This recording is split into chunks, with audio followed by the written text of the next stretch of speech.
Pemuda ini sudah bekerja di kapal pesiar, justru meninggalkan kapal pesiar.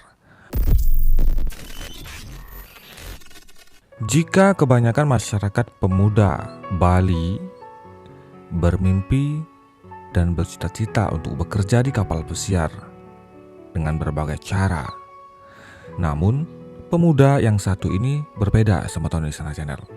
Pemuda ini sudah bekerja di kapal pesiar, justru meninggalkan kapal pesiar dan memilih mengurusi sampah. Sehingga meninggalkan kapal pesiar serta memilih cacah plastik hingga bisa mengekspor sampai ke Tiongkok. Seperti diberitakan Singaraja Bali Express dan media lainnya, bekerja di luar negeri, salah satunya seperti di kapal pesiar, banyak sekali memang diidamkan oleh masyarakat Bali karena gajinya dolar dan dihitung pasti lebih tinggi. Banyak orang-orang yang berbondong-bondong melakukan kursus dan pelatihan demi bisa bekerja di kapal pesiar. Namun beda halnya dengan Putu Eka Darmawan. Pemuda dari Kelurahan Banyuning, Buleleng, Bali ini justru meninggalkan kapal pesiar. Ia memilih pulang ke Buleleng hanya untuk mengolah sampah plastik.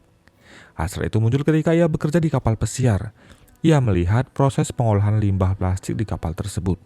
Ia terheran-heran sampah plastik yang tidak memiliki nilai ekonomis dapat diolah hingga menjadi barang bernilai. Sampah-sampah itu dicacah menjadi bagian yang sangat kecil hingga memiliki nilai jual. Ia lantas berinisiatif menerapkan pola yang sama di kampung halamannya. Maka keluarlah ia dari kapal pesiar. Sampah plastik yang selama ini menjadi momok di masyarakat diolah oleh Eka Darmawan.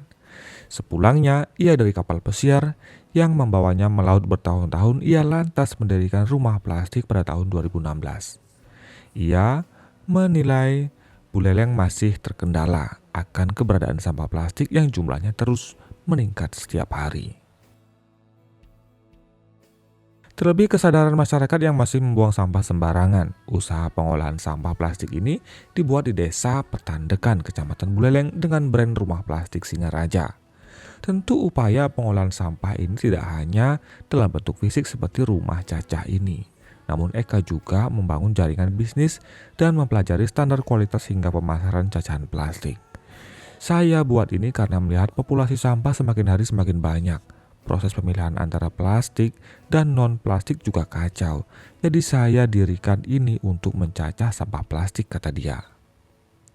Dalam proses mencacah, Eka menciptakan mesin pencacahnya sendiri. Mesin itu lantas digunakan untuk memproduksi cacahan plastik yang bisa didaur ulang. Semua jenis sampah plastik berupa botol bekas minuman maupun cairan lainnya bisa didaur ulang melalui rumah plastik ini. Bahkan cacahan plastik tersebut didistribusikan ke luar daerah Bali hingga diekspor ke Tiongkok. Untuk dalam negeri, rumah plastik ini menjadi salah satu pemasok cacahan untuk pabrik plastik di Surabaya. Namun untuk cacahan yang akan diekspor ke Tiongkok, ia mengolah kembali cacahan itu. Uniknya, plastik-plastik yang dicacah itu sesampainya di Tiongkok akan diproses menjadi benang.